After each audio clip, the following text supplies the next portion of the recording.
He's been dead.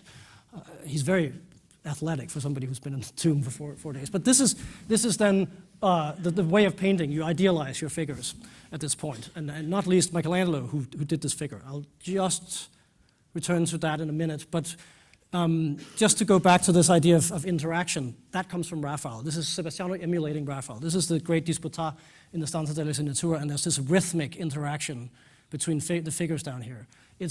Nobody can do this like Raphael. He's so eloquent at placing figures next to each other and having them interact. And Sebastiano's trying to do that. He's trying to have this interaction around a central event. Not as successfully as Raphael would do it, but still, and he gets something really interesting out of it. And I think something very generous, because we, as the viewer and the worshippers at the time, are encouraged to think about this miracle, just like the characters in the actual painting. So we're encouraged to debate and discuss it, and I think that's a really generous gesture and quite distinct to the way Sebastiano works. Some discoveries we've made in connection with this. So as I said, Michelangelo designed this figure and the figures around him, and that's always been recognized. People knew it at the time. It's the most memorable figure by far in the painting. I think that's inarguable.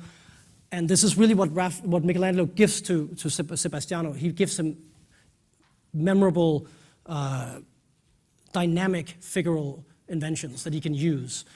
And Sebastiano is not able to do this, to articulate a figure that you just remember immediately, whereas Michelangelo he's incapable of drawing a